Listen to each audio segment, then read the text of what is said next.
This lesson is an extract taken from my new book entitled The Greatest Drum Beats and Drum Grooves of All Time, now available for download from my website. You can find a link for that down underneath this video. And this lesson is going to be looking at the drum beat from the verses in the song Toxicity by the band System of a Down, drummed by John Dolmayan. I never know how to pronounce that guy's name. John Dolmayan. Dolmio. I don't know. It's on the website. You're about to find his spelling, but I'm sure you know who he is if you found this video. So the song, the drum beat is a 4-bar pattern, and it happens at the during the verses, the quieter sections of the song, and the whole song is written in the time signature of 6/8 or 12/8, depending on how you want to write it. I've chosen to write it in 6/8 because I'm hearing this drum beat repeat every 6 beats. So I chose to write it in 6/8. And those 6 notes are being played on the hi-hat. 1, 2, 3, 4, 5, 6. 1, 2, 3, 4, 5, 6. So that's the pulse you're feeling.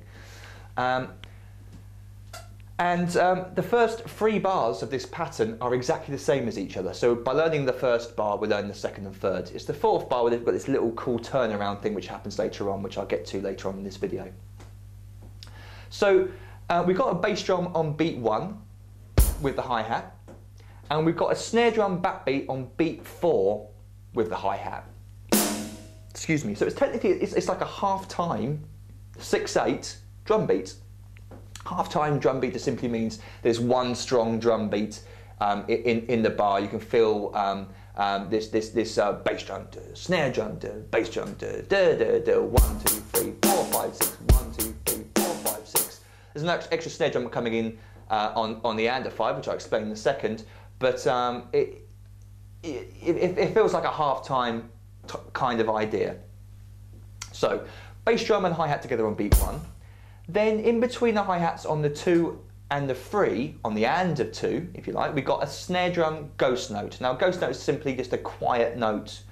In this instance, played on the snare drum, like most ghost notes tend to be. It's written in brackets to show it's a ghost note. And the way to play a ghost note is simple. It's just don't play any higher than this. Play a small note from down here, and it'll be quiet automatically. You can't play a loud note from here unless you're Bruce Lee and you're really good at doing the one-inch punch. But no, most people aren't. So play it down low and you'll get a quiet note. And it has to be quiet, otherwise it takes away from the groove. So make sure you try and play that note as quietly as possible. And that occurs in between the hi-hats on 2 and 3. 2 and 3. Okay, so the next note of interest happens on the and of 3. It's a bass drum, again falling in between the hi-hats on 3 and 4. So all the way through this, use the hi-hat as a reference point. Have we got a note coming down with the hi-hat or in between the hi-hat? Simple as that. Use the hi-hat, use your right hand to keep time and to align your other parts of your body, the snare drum and the bass drum. So, bass drum falls on the and of 3 in between the hi-hats. 3 and 4, followed by that snare drum backbeat we talked about on beat 4. So 3 and 4. Then we got the snare drum, strong snare drum, same volume as the snare drum on beat 4. In between the hi-hats on the and of 5. 5 and 6. 5 and 6, right, left, right. Followed by finally a bass drum on beat 6. 6 with the hi-hat. When you loop the bar round onto bar 2, onto bar 3, onto bar 4, we've actually got another bass drum on beat 1. So technically you've got 6, 1. You've got 2 bass drums next to each other when the bar loops. 6, 1. 6, 1 doesn't make sense, does it? But you know what I mean. 1, 2, 3, 4, 5, 6, 1. When it loops around, okay? So let me play the whole bar slowly. 1, 2 and 3 and 4, 5 and 6. 1, 2 and 3 and 4, 5 and 6. 1, 2 and 3 and 4, 5 and 6. 1. Bit faster now. 1, 2 and 3 and 4, 5 and 6. 1, 2 and 3 and 4, 5 and 6. 1. Bit faster still without me counting. Now up to speed. 1, 4.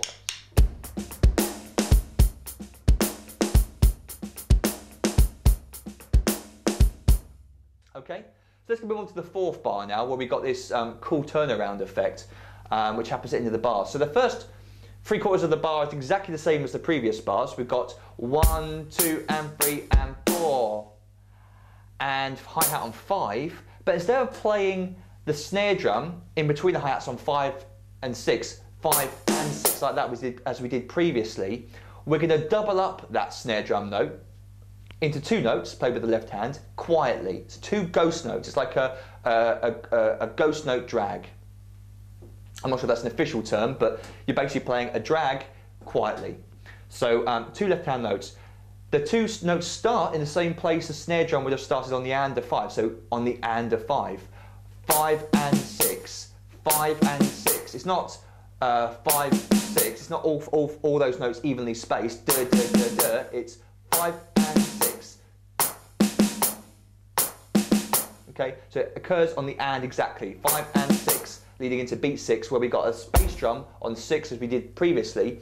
And then, to surprise the listeners' ears, we got a snare drum, a loud snare drum, normal volume snare drum, right at the end of the bar on the and of 6. So in between 6 and 1 of the next bar, the next 4-bar loop, we got the snare drum in between. 6 and 1.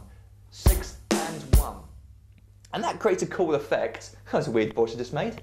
And that creates a cool effect where the snare drum sounds like it's moved, because it has. It's now on the and of 6 at the end. So bar 4 slowly. Let me loop that round a couple of times for you. 1, 2, and 3, and 4. 5 and 6. And 1, 2, and 3, and 4. 5 and 6. And 1, 2, and 3, and 4. 5 and 6. And a bit slower still. 1, 2, even slower, sorry.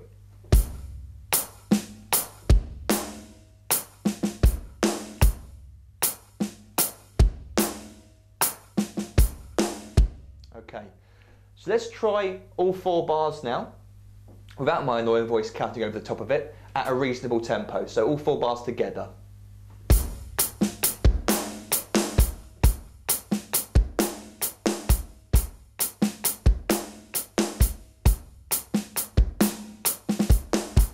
Lovely little cool effect at the end there. Up to speed now. 1, 2, 3, 4, 5, 6. 1, 2, 3, 4, 5, 6.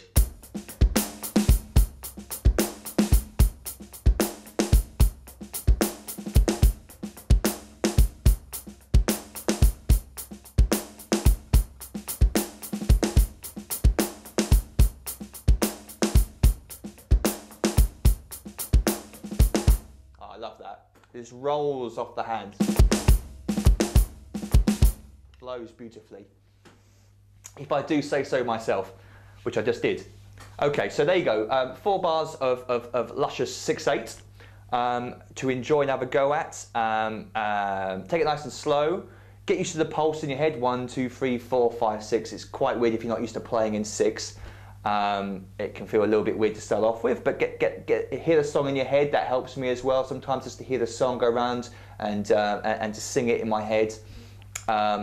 Be careful of those ghost notes, make sure they're played quietly, and that double left hand, if you're not quite up to speed, you will be one day. Keep at it, keep practicing. As always, you'll get better in time.